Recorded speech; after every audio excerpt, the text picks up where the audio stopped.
नमस्कार। Myself doctor Kailash Lolia, assistant professor department of chemistry, government college Ajmer. BSc part प्रथम inorganic chemistry के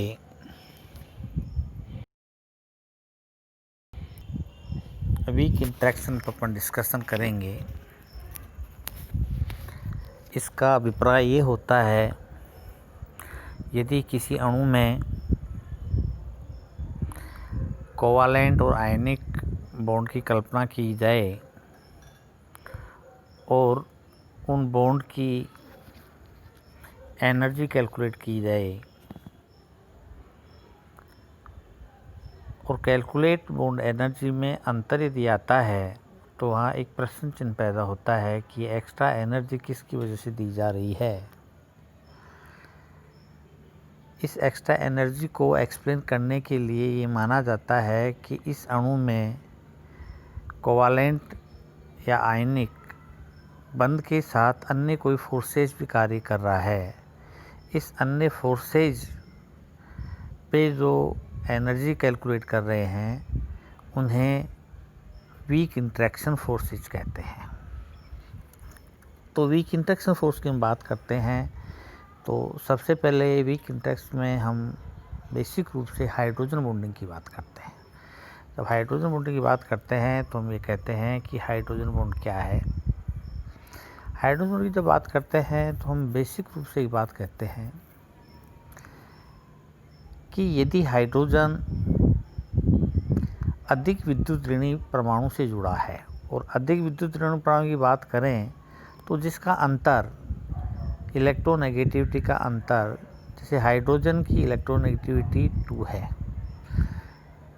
तो ये कम से कम 1.4 का अंतर अर्थात 3.4 इलेक्ट्रोनेगेटिव एटम से जुड़ा हो तो उसे हम ये कहते हैं कि इलेक्ट्रोनेगेटिविटी डिफरेंस हो गया। तो इतने इलेक्ट्रोनेगेटिव डिफरेंस होगा तो जो कोवालेंट बॉन्ड है उसमें शेयरिंग इलेक्ट्रॉन जो बॉन्ड में होते हैं वो मोर इलेक्ट्रोनेगेटिव एटम की तरफ चले जाते हैं और मोर इलेक्ट्रोनेगेटिव की तरफ जाते हैं तो कोवालेंट बॉन्ड में पार्शली नेगेटिव और पॉजिटिव चार्ज एटम के ऊपर आ जाता है। जब एटम के ऊपर पार्शली नेगेटिव पॉजिटिव चार्ज आ जाता है तो ये नेगेटिव और पॉजिटिव चार्ज दूसरे अणु के परमाणु से इस प्रकार ओरिएंटेड होते हैं कि हाइड्रोजन दो विद्युत ऋणी परमाणु के मध्य आ जाता है और एक से तो वह सहसंयोजक बंध बना लेता है और दूसरे से पार्शली आवेश के कारण डॉट डॉट बॉन्ड बनाता है जिसे हम हाइड्रोजन बॉन्ड कहते हैं। जिसे हमने इसमें समझाने की कोशिश की है। जैसे ये AH है, अब A की इलेक्ट्रोनेगेटिव अधिक है तो इधर ये A और ये A, ये दो मोर इलेक्ट्रोनेगेटिव हैं और इन दोनों के बीच में H आ गया तो एक बन तो ये कोवालेंट है और दूसरा जो बना ये आपकी हाइड्रोजन बॉन्ड है। इसे हाइड्रोजन बॉन्डिंग कहते हैं। ये इसका बेसिक रूप से इंट्रोडक्शन हुआ। फिर हम बात करते हैं कि हाइड्रोजन बंध किस प्रकार से हो सकता है, क्या है। इसके बेस पर हाइड्रोजन बंध का क्लासिफिकेशन किया गया। तो क्लासिफिकेशन ऑफ हाइड्रोजन बॉन्ड की हम बात कर रहे हैं। तो क्लासिफिकेशन ऑफ हाइड्रोजन बॉन्डिंग में हम सबसे पहले ये कहते हैं कि ये दो प्रकार के होते हैं। एक होता है इंटरमोलिकुलर हाइड्रोजन बॉन्डिंग, दूसरा होता है इंट्रामोलिकुलर हाइड्रोजन। फिर इंटरमोलिकुलर हाइड्रोजन बॉन्डिंग को दो भागों में बांटा गया, homo intermolecular hydrogen bonding and hetero intermolecular hydrogen bonding. फिर यहाँ एक पाई हाइड्रोजन बॉन्ड भी होता है। तो इंट्रामोलिकुलर हाइड्रोजन बॉन्ड को किसी में नहीं बांटा गया, ये अपने आप में एक ही है, लेकिन पाई हाइड्रोजन बॉन्ड को दो भागों में बांटा गया। वो था वही homo internuclear hydrogen bonding and heteronuclear hydrogen bonding में बांटा गया। अब ये है क्या, इनका वर्णन अपन 1 by 1 यहाँ सेकंड स्लाइड में करते हैं। सबसे पहले बात करते हैं इंटरमोलिकुलर हाइड्रोजन बॉन्डिंग की। इंटरमोलिकुलर हाइड्रोजन की जब बात करते हैं तो हम ये कहते हैं कि समान या असमान एक से अधिक अणुओं के मध्य जो बंध पाया जाता है तो इसे इंटरमोलिकुलर हाइड्रोजन बॉन्डिंग कहते हैं, यानी अणुओं की संख्या एक से अधिक है। फिर इसका क्लासिफिकेशन दो भागों में किया गया, होमो इंटरमोलिकुलर हाइड्रोजन बॉन्डिंग जिसको सम अंतर हाइड्रोजन बंध कहा। इसका अभिप्राय ये हुआ कि एक से अधिक जो अणु हैं वो समान प्रकार के हैं, अर्थात H2O या अल्कोहल या एमीन या HF या NH3 जो भी हैं ये आपस में एक से अधिक अणु मिलकर के हाइड्रोजन बॉन्डिंग बनाते हैं, तो इसे कहते हैं सम अंतर हाइड्रोजन बंधन। ये हमने यहाँ अल्कोहल का एग्जाम्पल लिया कि एक अल्कोहल का अणु दूसरे अल्कोहल के अणु से इस प्रकार व्यवस्थित होता है कि हाइड्रोजन दो ऑक्सीजन के मध्य आ जाती है, तो इसको हम सम इंटर या होमो इंटरमोलिकुलर हाइड्रोजन बॉन्ड कहते हैं। फिर बात करते हैं हेटेरो इंटरमोलिकुलर हाइड्रोजन बॉन्ड की। इसका मतलब ये होता है कि दो विभिन्न अणु होते हैं, जैसे कि अल्कोहल है या एक एमीन है। इसको सोलवेंट और सोल्यूट के बेस पे समझा सकते हैं कि हेटेरो इंटरमोलिकुलर हाइड्रोजन को हम ये भी कह सकते हैं कि अल्कोहल पानी में घुलता है, एसीटोन पानी में घुलता है। तो ये क्या है? हेटेरो इंटरमोलिकुलर हाइड्रोजन बॉन्डिंग है। तो इसका एग्जाम्पल लिया गया है कि दो विभिन्न प्रकार के अणु आपस में जुड़ते हैं। वो सामान्यतः इनमें ये कहा गया है कि सामान्यतः इनमें लोन पेयर ऑफ इलेक्ट्रॉन होते हैं, जो मतलब हाइड्रोजन बॉन्ड को डोनेट किए जाते हैं और जिससे बंध बनने में आसानी होती है। इलेक्ट्रॉन रिच होता है, लोन पेयर होगा तो इलेक्ट्रॉन रिच होगा, और जब इलेक्ट्रॉन रिच होगा तो आसानी से हाइड्रोजन बॉन्ड बनेगा। ये इसका बेसिक कंसेप्ट है। जैसे ये हमने बनाया है अल्कोहल और वाटर के मध्य, ये अल्कोहल और वाटर अपने आप में अलग अलग अणु हैं, तो ये विषम हो गया। उसके बाद में जैसे हम बात कर रहे हैं इसकी, ठीक है, इसकी बात कर रहे हैं, एक एग्जाम्पल लिया हमने फिर नेक्स्ट, जिसमें हमने ये बताया, इसी का एग्जाम्पल लिया जिसमें बताया कि विषम नाभिक के जो परमाणु हैं उसमें जैसे एक फिनोल ले लिया हमने, फिनोल, और फिनोल की ये फिनोल लिया, तो फिनोल की रुपया ट्राई एल्किल एमीन या ट्राइएमीन से करवाते हैं तो हाइड्रोजन बॉन्डिंग हो जाती है। इसके बाद में हमने बात की, उसके बाद हम बात कर रहे हैं एसीटोन और एमीन की। तो एसीटोन और एमीन दोनों अलग अलग अणु हैं, अलग अलग अणु हैं होने के कारण इनमें दोनों में हाइड्रोजन बॉन्डिंग हो गई, तो यह हेटेरो हो गया। इस प्रकार फिर हमने अगला एग्जाम्पल लिया है इसका प्रीडीन और प्यूरोल का, जिसमें हाइड्रोजन दो हाइड्रोजन के मध्य आ गया। इस प्रकार ये हेटेरो इंटरमोलिकुलर हाइड्रोजन बॉन्डिंग है। इसको हम एक्सप्लेन कर चुके हैं। और इसके कारण जो है एक क्लस्टर बनता है, एक अणु एक क्लस्टर या केविटी, जिसको क्लस्टर का ग्रीक वर्ड हो पंजा होता है, मतलब यूँ केकड़े की भांति पंजा नुमा होता है। ये आपके इंटरमोलिकुलर हाइड्रोजन बॉन्डिंग की बात थी, कि समान और असमान दोनों प्रकार के अणु पाया जाता है। अब बात करते हैं intramolecular hydrogen bonding. Intramolecular hydrogen bonding का अर्थ है यदि हाइड्रोजन यूँ कहेंगे एक ही अणु में हाइड्रोजन दो विद्युत ऋणी परमाणु के मध्य आ जाए तो वह बंध बनाता है, उसे इंट्रामोलिकुलर हाइड्रोजन बंध कहते हैं। जैसे हमने यहाँ एक एग्जाम्पल लिया है एसीटल एसीटोन। एसीटल एसीटोन में ये हाइड्रोजन जो है दो ऑक्सीजन के मध्य आ रहा है, तो ये एक ही अणु में दो परमाणु के मध्य आ गया, तो ये आपके इंट्रामोलिकुलर हाइड्रोजन बॉन्डिंग होगी। अगली बात कर रहे हैं इथाइल एसीटेट की। तो ये हमारे पास में इथाइल एसीटेट आ गया, ये इथाइल आ गया और ये आपके एसीटेट आ गया। और इसका इस एसिटल से रिएक्शन ये हो रहा है, तो ये H दो हाइड्रोजन के दो ऑक्सीजन के मध्य आ गया। ठीक इसी प्रकार से ये हम बात कर रहे हैं, ये हमारे पास एग्जाम्पल है फिनोल का। फिनोल जो है ये फिनोल जो है, हाँ क्लोरोफिनोल है और सेल्साल्डिहाइड है, एस्टल्डिहाइड है।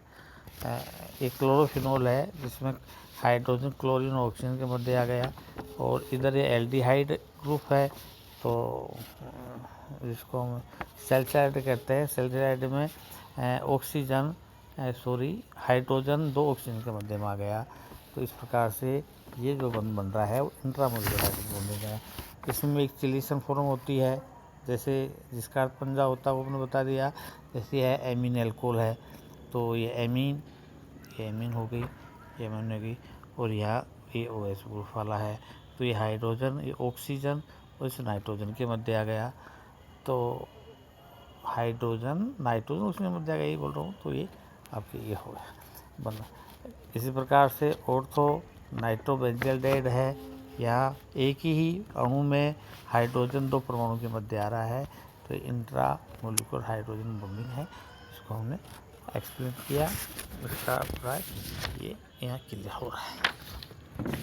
अब हम बात करते हैं नेक्स्ट में हम बता रहे हैं पाई हाइड्रोजन बॉन्डिंग। पाई हाइड्रोजन बॉन्डिंग का मतलब होता है कि वे अणु जिनमें डबल बॉन्ड हो, और ये एरोमेटिक भी हो सकते हैं, ओलिफेनिक भी हो सकते हैं, या अनसैचुरेटेड एल्किन और एल्काइन हो सकता है।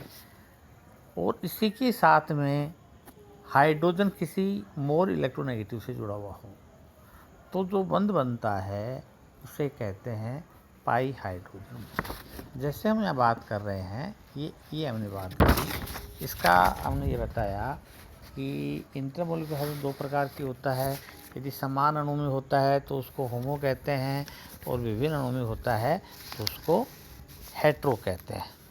अब जैसे हम पहले बात कर रहे हैं, ये फिनोल और बेंजीन की बात कर रहे हैं। ये फिनोल है और ये बेंजीन है।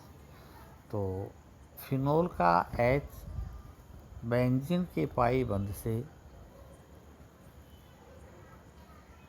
से बॉन्डिंग करता है, तो ये पाई हाइड्रोजन बॉन्डिंग हो गया। ठीक इसी प्रकार से अगला एग्जाम्पल हमने ये दिया, ट्राईफ्लोरो या 1,1 ट्राईफ्लोरो एथेनॉल जो है, ये टोलुइन से रिएक्शन करता है या टोलुइन से बंध बनाता है। ये H एल्किन का H इस टोलुइन से हाइड्रोजन बना लेता है, इसे कहते हैं इंटरमोलिकुलर पाई हाइड्रोजन बॉन्डिंग। और दूसरा होता है इंट्रामोलिकुलर में एक ही अणु में, जैसे ये आपके हमारे बाइफिनाइल, आपके ऑर्थोफिनाइल फिनोल है, या फिर इधर 3-पेंटीन-1-ओल है। अब ये ऑर्थोफिनाइल फिनोल में ये OH इससे पाई बंध बना लेता है, और ठीक इस प्रकार से 3-पेंटीन-1-ओल में ये साइक्लिक संरचना बन करके OH जो है वो OH जो है पाई से बंध बना लेता है, ये पाई बना लेता है, तो इसे पाई हाइड्रोजन बॉन्डिंग कहते हैं। इस प्रकार से ये हाइड्रोजन बॉन्डिंग थी, और ये इलेक्ट्रॉन इसके कारण होती है। इसका बेसिक कंसेप्ट हमने बता दिया। अब प्रॉपर्टी ऑफ हाइड्रोजन बॉन्डिंग की बात करेंगे, तो हम कहेंगे कि इसमें क्या प्रॉपर्टी है। तो इसका बेसिक कंसेप्ट किया कि जब हाइड्रोजन दो मोल इलेक्ट्रॉन के मध्य आ जाता है, तो बंध की ऊर्जा करीब करीब 50 से 100 किलो कैलोरी मोल ऊर्जा बढ़ जाती है। जबकि वांडरवाल फोर्स है, उसमें एनर्जी 3 से 4 किलो कैलोरी मोल बढ़ती है। फिर बात कर रहे हैं, हाइड्रोजन इलेक्ट्रॉन पेयर का साझा नहीं करता, हाइड्रोजन बॉन्ड से इलेक्ट्रोनेगेटिव पर निर्भर करता है। अतः रेखीय कोण या सममिति ही हो सकती, सममित हो सकता है, एरोमेट्रिक ये सिमेट्रिकल हो सकता है, ये कोण वगैरह इनका साझा नहीं करता है। ये अपने इसकी बात थी।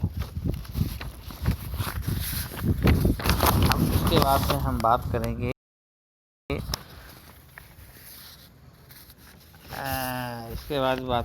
इसके भौतिक गुणों की।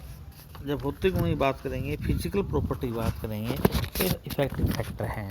इफेक्टिव फैक्टर की बात कर रहे हैं भौतिक गुण, तो इसमें सबसे पहले ये बात कर रहे हैं भौतिक अवस्था। भौतिक अवस्था में हमने एक एग्जाम्पल लिया है H2O और H2S का। दोनों में ये कहा कि H2S गैस है, H2O लिक्विड है।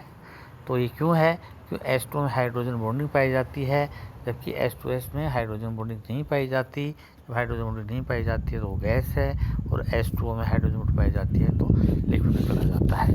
फिर दोनों में बात कर रहे हैं गलनांक और क्वथनांक की, मेल्टिंग पॉइंट और बॉइलिंग पॉइंट की। तो इसको एक ग्राफिकल स्टडी से समझाया है, और इसमें ये बताया गया है कि मोलिकुलर वेट और गलनांक क्वथनांक के मध्य ग्राफ खींचा, और ये देखा गया कि हाइड्राइडों का मोलिकुलर वेट बढ़ने के साथ साथ गलनांक और क्वथनांक का मान बढ़ता है, जो हमने कार्बन से लेकर के कार्बन का, सिलिकॉन का, SN का, GH का, ये जो हमने बताया कार्बन, सिलिकॉन, जर्मेनियम, SN और इसका हाइड्राइड, इनका मोलिकुलर वेट बढ़ने के साथ मेल्टिंग पॉइंट बढ़ रहा है। लेकिन नाइट्रोजन का NH3 और PH3 का मोलिकुलर वेट ज़्यादा है, लेकिन मेल्टिंग पॉइंट कम है। H2O का मोलिकुलर वेट कम है, H2S का ज़्यादा, लेकिन हाइड्रोजन बॉन्डिंग के कारण इसका गलनांक क्वथनांक का मान अधिक है। ये हमने इसको बताया। फिर हम बात कर रहे हैं ऑर्थोनाइट्रोफिनॉल और पैरानाइट्रोफिनॉल की। तो ऑर्थोनाइट्रोफिनॉल में इंट्रामोलिकुलर हाइड्रोजन बॉन्डिंग है, तो मोलिकुलर वेट नहीं बढ़ता है, तो इसका गलनांक क्वथनांक मान कम होगा। और पैरानाइट्रोफिनॉल में ये हाइड्रोजन बॉन्डिंग के कारण मोलिकुलर वेट बढ़ रहा है, तो इसका गलनांक क्वथनांक का मान बढ़ जाएगा। इसी प्रकार से इसकी सोल्युबिलिटी बात करते हैं।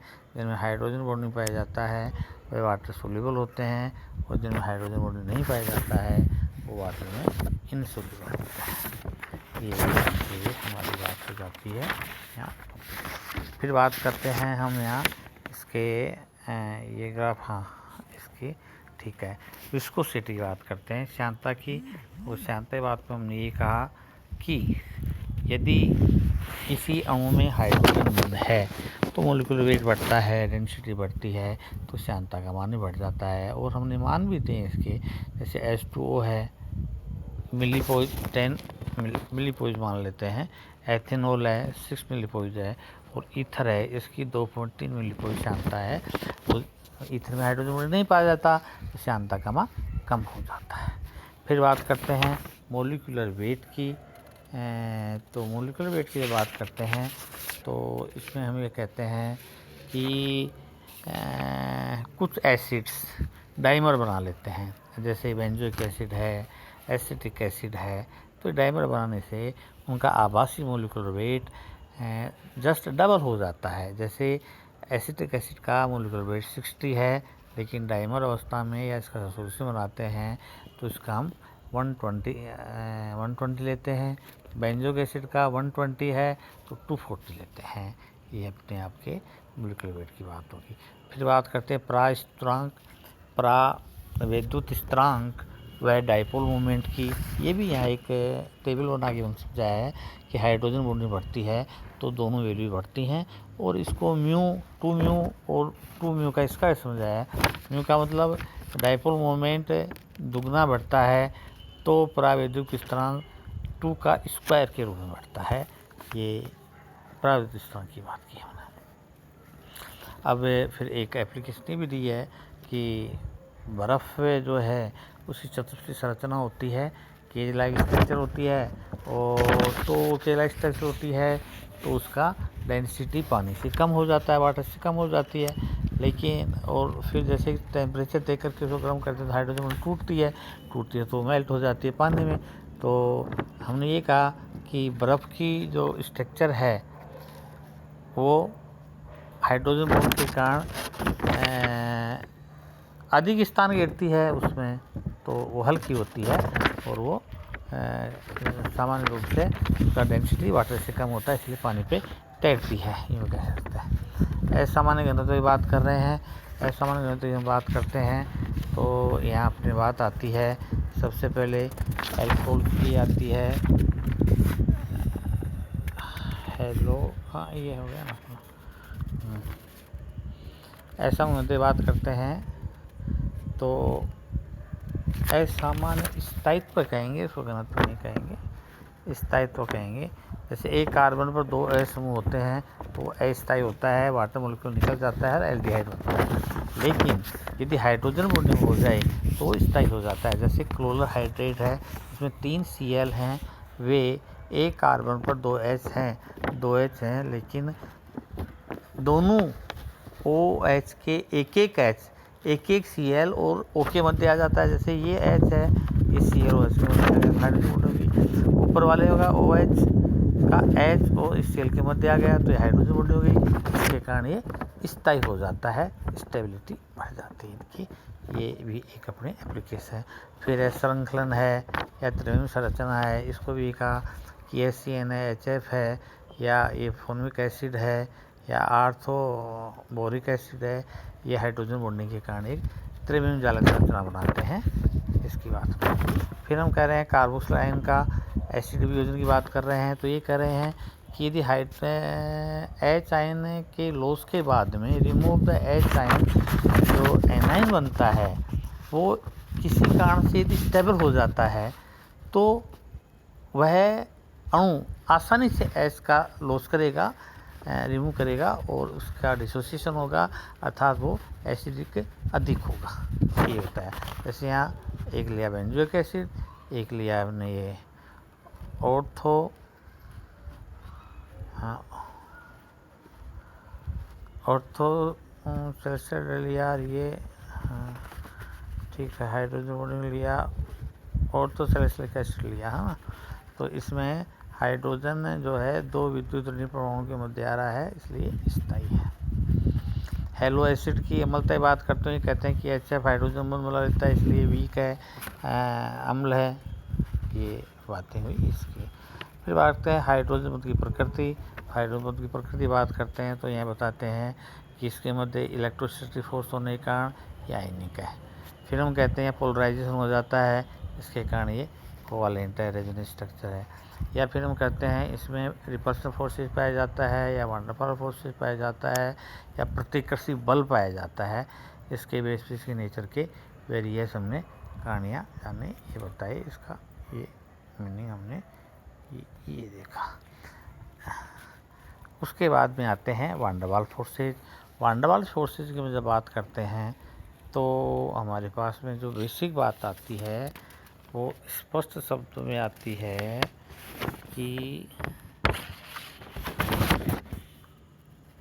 यदि किसी अणु में इस प्रकार का इवेंट हो जिससे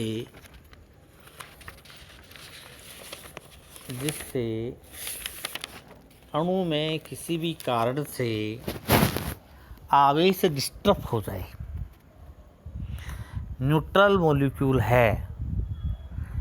अब न्यूट्रल मॉलिक्यूल के जो परमाणु हैं उनमें किसी भी कारण से आवेशित हो जाएं, वो जब आवेशित हो जाएंगे तो आयन बन जाएंगे, और जब आयन बन जाएंगे तो उनके मध्य बंध बन जाएगा।